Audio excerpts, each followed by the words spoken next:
Hey everybody, welcome to another review. In this review, I'll be covering Daredevil Born Again by Frank Miller and David Mazzucchelli. This is basically, it's a graphic novel, kind of is made up of a bunch of later issues in Frank Miller's Daredevil run. And this is what's seen by a lot of people as the greatest work that not only Frank Miller has done for Daredevil, but also one of the greatest Marvel comics of all time. People see Born Again mostly as one of the greatest Marvel comics ever written. And it's honestly hard to disagree with that. This thing is pretty much a masterpiece, I think. It's definitely the greatest Daredevil story I've ever read. And it amplifies everything that I thought was great about all of Miller's previous work on Daredevil. But it takes a decidedly darker approach than his previous stuff. So basically, this one starts out with Karen Page, Matt Murdock's former secretary, is now addicted to drugs. And she, at the very beginning of the story, sells Matt Murdock's secret identity as Daredevil to the Kingpin for a drug fix. So right off the bat, it's like, she's desperate and she needs another fix, so she sells her former lover's secret identity as Daredevil to the Kingpin, who's like just absolutely 100% always out to get Daredevil. And that's because he wants to maintain his hold on the criminal underworld of New York and basically everywhere else. So because Daredevil's based in New York, Kingpin is like one of his biggest enemies. So this story, Kingpin wastes no time destroying everything that Daredevil holds dear, or rather that Matt Murdock holds dear, because you never get to see him as Daredevil up until the very end of the story, which I think is really cool, because yeah, it's technically a Daredevil story, but above all, this is a Matt Murdock story. And it kind of showcases how Matt Murdock, he's called the man without fear for a reason, because the Kingpin literally strips away everything from him. He blows up his house, he exposes his identity, and he basically kills everybody, or tries to kill everybody that Daredevil is close to, or that Matt Murdock is close to. And keep in mind, this is also Matt Murdock and Foggy Nelson don't have their law office anymore. And there's also a charge that's been brought against Matt Murdock due to the Kingpin kind of weaseling his way into things. There's a charge brought up against Matt Murdock that causes him to lose his legal license entirely. So not only does he no longer have his law office, he's no longer certified to practice law at all.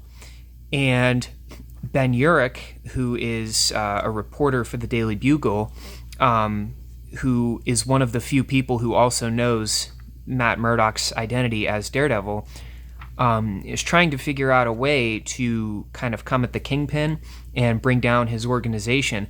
So he's thrown into the mix as well, and his life is in danger. Karen Page's life is in danger because she falls in with this gangster who is basically using her and providing her with drugs in order to kind of keep her around. And so everybody in this story has really fallen into their worst possible places that they can be in their life. And so whenever things start to make a turnaround, this is really one of the greatest comeback stories in the history of Marvel Comics. So whenever Daredevil eventually does bounce back, it's unbelievably satisfying to see. And then towards the end, Captain America gets kind of thrown into things, which is really fun. And I don't know, this story is unique to me because it's, like I said, you never get to see Daredevil very often. You only just mostly get to see Matt Murdock until the end of it, when things start to make a turnaround. But yeah, this story really shows how ruthless not only Kingpin is in his mission to destroy Daredevil, but also how ruthless Matt Murdock is at absolutely refusing to be knocked down, and his kind of rise back to the top. And this story is a great showcase as to why Daredevil is such a lovable character and why so many people really enjoy Daredevil, myself included. There's some really interesting subtext in here involving a character called Nuke, who is basically like he is a super soldier, and he had the same procedure performed to him that was done with Steve Rogers, Captain America, although Nuke is totally a villain. So he kind of comes into play later on in the series, and that's a whole lot of fun. Miller's writing in this thing, he keeps getting better and better. I've always said all of his pre-2000s work is just on point. Like, this is the guy who delivered arguably the greatest Daredevil run of all time. His work on Batman was spectacular, is spectacular. He did Dark Knight Returns. He did Batman Year One, which was also the art duties were handled by David Mazzucchelli on that one as well.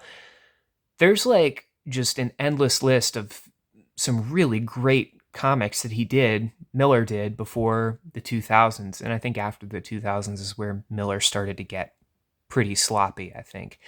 But all of his like pre-2000s work is pretty incredible. And this is no exception. This is what a lot of people consider to be one of his best works. Yeah. Speaking of the art duties by Mazzucchelli, they are fantastic. Like all of the artwork here is very different in a lot of ways from Miller's art that he did earlier on in his run on Daredevil. It has like a more kind of a more gritty, realistic kind of approach than Miller had. Like there's a lot of like contrast between like line thickness, his work with drawing shadows is really really well done in this volume. You take panels like these ones here, and there's a lot of really interesting like light work that's being done by Mazzucchelli. The colors are great. There's a lot of emphasis on real bright colors on many moments throughout this series, or throughout this book, rather. Just great work all around from a writing standpoint, from an art standpoint. This thing is top notch. And it's, like I said, it's easy to see why so many people consider this the greatest Daredevil story ever told. Yeah, this thing is great. As always, look forward to more reviews coming up in the future. I am 2 volumes away from finishing my series on Frank Miller's Daredevil run. If you also count the work that he did on Elektra, which is kind of like a spinoff. So yeah, I'm almost done with this Frank Miller Daredevil series. So we'll see what's coming next in the future. Look forward to that. And as always, thank you so much for watching, and have a great night.